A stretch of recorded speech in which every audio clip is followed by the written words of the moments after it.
Eu sou o professor Hermes e hoje nós vamos falar a respeito do fracionamento de misturas. Muitos materiais são encontrados na natureza na forma de misturas.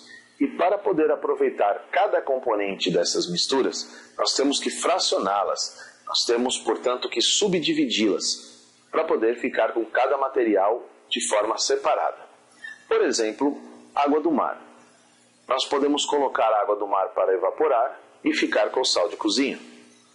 Outro exemplo importante é o petróleo. Nós podemos fracionar o petróleo através de uma destilação fracionada e conseguir gás natural, gás de cozinha, gasolina, querosene, óleo diesel, entre outros componentes.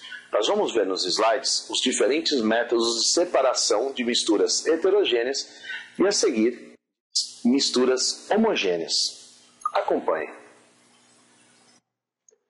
Iremos iniciar falando do fracionamento de misturas heterogêneas, normalmente métodos mais simples, baratos e rápidos. Um exemplo de separação de mistura heterogênea é a filtração comum, onde podemos separar os componentes de uma mistura sólido-líquido ou sólido-gás. Um exemplo comum é a preparação do cafezinho. Nesse caso, devemos destacar ainda o processo de extração que ocorre antes do processo de filtração. No caso da extração, alguns componentes do café se dissolvem na água quente, principalmente a cafeína. Essa mistura, então, passa através do sistema onde o papel de filtro irá reter o pó de café e na parte de baixo a solução conhecida como cafezinho. Um outro exemplo caseiro é a utilização do aspirador de pó, que puxa uma mistura de ar e o pó fica retido no filtro que existe dentro do aspirador. Outro exemplo de separação de mistura heterogênea é a decantação, utilizada para separar misturas heterogêneas sólido-líquido ou líquido-líquido. Como exemplo, podemos ver na parte de baixo água barrenta, onde após um repouso, o barro ou terra vai para a parte do fundo e a água fica límpida na parte de cima. Isso pela diferença de densidade que tem entre os dois materiais. Transferimos depois a água para um recipiente separado de forma lenta para que o sólido que está no fundo do recipiente não se misture novamente com a água. No caso da separação líquido-líquido, devemos utilizar um equipamento diferente chamado funil de bromo ou funil de separação ou ainda funil de decantação, onde a parte menos densa ficará acima e a parte mais densa ficará abaixo. Por exemplo, na separação água e óleo. Abrindo-se a torneira do funil de bromo, podemos descartar ou separar a fase mais densa da fase menos densa. A centrifugação é utilizada para acelerar o processo de decantação e pode separar misturas do tipo sólido-sólido ou líquido-líquido. Ela utiliza a aceleração centrípeta para empurrar o material mais denso para o fundo do frasco em menor tempo.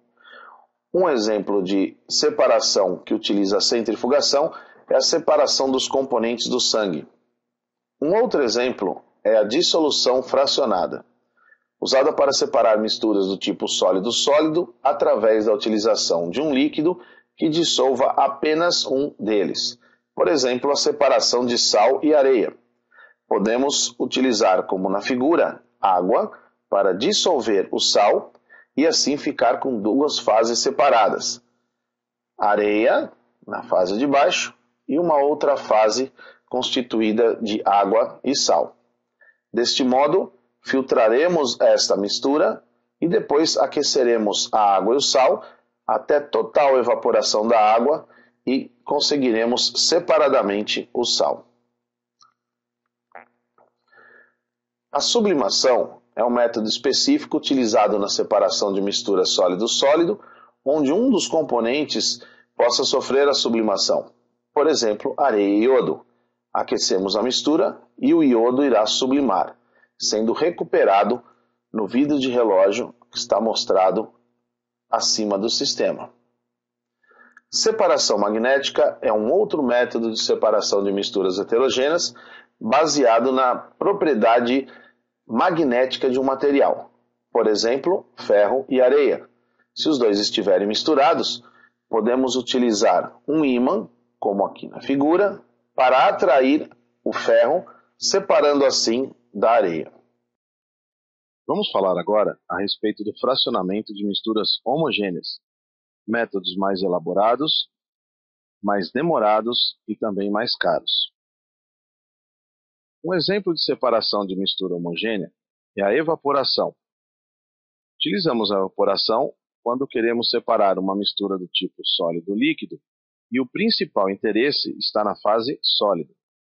Na figura ao lado, podemos ver a obtenção de sal de cozinha, cloreto de sódio, a partir da água do mar. O sol se encarrega de evaporar a água e ficamos com a fase sólida, no caso, o sal de cozinha. Um outro exemplo de separação de mistura homogênea é a destilação simples. Podemos separar uma mistura homogênea sólido-líquido, onde agora o interesse principal será na fase líquida. Utilizando o mesmo exemplo, água e cloreto de sódio, podemos ver na figura ao lado o sistema composto por um balão de destilação, um condensador e o Erlenmeyer. No balão será colocada a água com sal. Quando a temperatura atingir 100 graus Celsius, a água irá entrar no estado gasoso e irá se encaminhar direto para o condensador. Neste, ela irá condensar e, por efeito da gravidade, irá cair dentro do frasco, agora pura. Nesse caso, temos a substância pura água, livre dos sais minerais. A destilação fracionada é usada para separar misturas homogêneas do tipo líquido-líquido, líquidos esses com valores bem diferentes de ponto de ebulição. A figura ao lado mostra um sistema para a separação de misturas homogêneas através da destilação fracionada, onde a diferença em relação à destilação simples está agora na presença da coluna de fracionamento. Esta coluna de fracionamento será utilizada para evitar que o líquido que ainda não entrou em ebulição possa passar para dentro do condensador. Nesse caso, esses líquidos irão condensar dentro da coluna de fracionamento, retornando para o balão, entrando assim em um refluxo. O líquido de menor ponto de ebulição irá percorrer toda a coluna de fracionamento, entrar no condensador, condensar e ser recebido num frasco, agora separado dos outros componentes. Os outros componentes líquidos serão separados por ordem crescente de ponto de ebulição. É isso aí, pessoal. Espero que vocês tenham gostado de mais essa aula e aguardo vocês nas próximas. Um grande abraço.